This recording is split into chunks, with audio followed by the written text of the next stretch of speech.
네, 안녕하세요. 이베스트 건설건자재 담당 김세련입니다. 오늘 말씀드릴 제 섹터의 소수 커버 종목은 히림이라는 기업입니다. 아마 들어보신 분도 계실 텐데, 회사의 정확한 이름은 히림 건축설계사 사무소가 풀 네임이고요. 저희 주식시장에는 코스닥에 히림으로 상장되어 있습니다.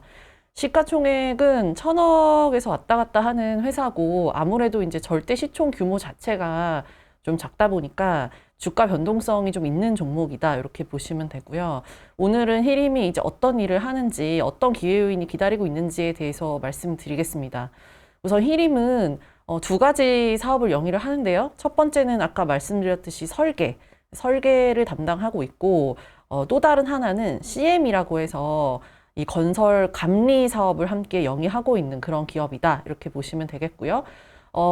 국내 기준으로 볼 때 이런 건축 설계사 사무소가 되게 여러 개가 있을 텐데 그 중에서 사무라는 회사는 삼성의 관계사이기 때문에 관계사의 캡티브 매출이 많이 반영이 됩니다. 그래서 캡티브까지 고려한 절대 매출 기준으로는 사무가 이제 1위 업체로 되는데 캡티브를 빼고 본다고 한다면은 사실은 히림이 MS 1위 업체라고 봐도 무방할 정도로 유명한 건축 설계 사무소다 이렇게 보시면 될 것 같습니다. 히림에 대해서 이제 말씀을 드려보면은 우선은 밸류에이션부터 보시면은 일단 여기 보이시는 밴드 차트 기준으로는 그렇게 이제 부담스러운 멀티플을 받는 상황은 아닌 것 같다 이렇게 말씀드릴 수 있겠고 PER 기준으로는 한 11배에서 13배 왔다 갔다 지금 하고 있는데 이 글로벌 피어와 국내 피어를 함께 놓고 본다면 마찬가지로 좀 눌려있는 그런 수준이다 이렇게 보시면 될 것 같습니다. 그럼 이렇게 주가가 지금 밴드 차트 보시는 것처럼 변동성이 되게 큰데 쭉 떨어진 거고요. 주가는 이렇게 떨어진 이유는 사우디 네옴 관련된 테마로 작년에 주가가 많이 움직였다 보니까 그 테마가 좀 꺾이면서 좀 세론이 나와 있는 상태다. 이렇게 이해해 주시면 좋겠습니다. 실적은 조금 나중에 말씀드리겠고 첫 번째 투자 포인트는 이 고급 주거 개발 관련된 내용입니다. 일단 이 사업 구조부터 먼저 보여드리자면은 히림이 이제 건축 설계 사무소인데 이번 원어청담이라는 프로젝트에서 최초로 시행 이익을 벌게 됐습니다. 이제 되게 고무적인 사업이라고 볼 수 있겠고요. 이러한 사업 구조를 통해서 이제 히림이 설계 이익보다 훨씬 큰 수준의 수익을 벌어들일 수 있게 됐다. 그래서 히림에서도 앞으로 이걸 계속적으로 할 수는 없겠지만 또 좋은 땅이 있다면은 이런 개발 사업에 참여를 할 의지가 있다 정도로 보시면 될 것 같고요. 원어청담이 뭐냐면 예전에 이제 SM 엔터테인먼트의 청담동에 있는 녹음실, 스튜디오 센터 부지를 이 디벨로퍼와 함께 히림이 매입을 해서 개발한 비싼 집이다. 이렇게 보시면 되고요. 이 그림에 보시는 것처럼 세대수는 16세대의 분양가는 이제 최소 분양가 130억에서 펜트는 350억까지 하는 그런 이제 비싼 건물이다. 이렇게 보시면 되겠고요. 이 왼쪽에 보시는 이 사진의 스카이 가라지라고 하는 게 좀 특이점이 될 수 있겠는데 이걸 이제 히림이 고급 설계에 이제 반영을 한 거고요. 각 층마다 이제 매 집에 이제 유리로 통창으로 되어 있는 이 슈퍼카를 전시할 수 있는 공간을 함께 제공하는 게 이 원어청담의 특징이라고 할 수 있겠습니다. 기사를 한번 찾아보시면 원어청담은 뭐 GD 누나분이 이렇게 뭐 분양을 받았다 이렇게 내용이 나올 정도로 좀 이제 성황리에 이제 완판이 된 그런 매물이고요. 현재는 여기 보시는 건설사는 이제 코오롱 글로벌이 이제 공사를 하고 있는 상태고 준공 시점은 2025년 12월. 지금 기사는 그렇게 나와 있습니다. 그럼 히림이 이걸로 어느 정도를 벌어들일 거냐? 사실 이것도 제 추정이긴 한데 이 사이트에서 발생할 현재 기준으로 예상 매출액은 한 2,600억 정도로 추산이 되는데요. 그 중에서 이제 히림의 지분율과 예상 마진율을 곱했을 때는 제가 추정하기로는 원어청담에서는 최소 170억의 영업이익을 벌어들일 수 있을 것이다 라고 추산을 하고 있고 사실 이 아까 말씀드린 2,600억이라는 숫자는 시간이 지남에 따라서 조금 증액될 가능성도 있어 보입니다. 그래서 이 170억의 규모가 이제 어떤 레벨이냐고 하면 사실 히림이라는 기업이 아까 말씀드렸듯이 설계, CM 이런 걸 하는 회사다 보니까 이익이 마진율이 한 4% 왔다 갔다 하는 그런 기업이라고 할 수 있겠는데 따라서 이제 현장 믹스에 따라 다르지만 영업이익이 연간 한 40억에서 한 100억 이렇게 왔다 갔다 하는 회사라고 보시면 되고요. 따라서 이 예상마진 170억은 히림의 히스토리컬 하이 이익이자 최근에 벌어들였던 이익의 이제 최소 50% 이상이 되는 거다. 그래서 엄청나게 좋은 성과를 거뒀다 이렇게 보시면 될 것 같고요. 대신에 이제 회계적으로 이런 시행이익은 인도 기준으로 한꺼번에 인식이 되기 때문에 당장의 매출에 꽂히거나 이렇게 뿌려져서 꽂히거나 그렇진 않고요.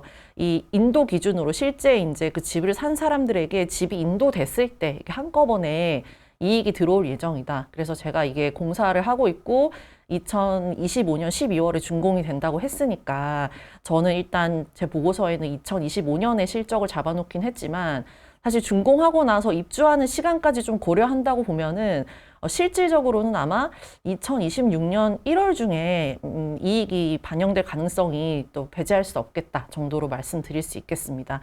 그래서 좀 안 해봤던 사업을 해봤다, 성공적으로 끝냈다라는 게 첫 번째 투자 포인트가 되겠고요. 두 번째 투자 포인트는 이제 공항입니다. 사실 히림의 주가는 공항 때문에 간다고 해도 무방한데 히림이 글로벌리 보시면은 공항 설계에서 이 나름 2위 업체로 레코드를 가지고 있습니다. 실제 히림이 2015년 이후로 수주했던 글로벌 공항 프로젝트가 여기 있는데요. 보시면은 이제 제3국에서 아주 많은 이제 프로젝트 레코드를 가지고 있고 특히 이제 우즈베키스탄에서 이제 공항을 했던 레코드가 있다 보니까 우즈벡 재건주로도 테마를 타는 그런 종목이다 이렇게 보시면 될 것 같습니다. 이 공항이 기회요인이 되는 이유는 일단 히림은 우리나라 기준으로 인천공항을 거의 다 히림이 했다고 봐도 무방한 4단계의 경우는 감리에서 그치긴 했지만 일단 전체적인 감리와 설계를 모든 페이즈에서 히림이 참여를 했기 때문에 사실상 이제 엄청난 공항 레코드를 보유하고 있는 기업이라고 보시면 되고요. 우리나라 기준으로 지금 기회요인이라고 한다면 지금 총선 전후로 얘기가 나오고 있는 이제 가덕도 공항이다.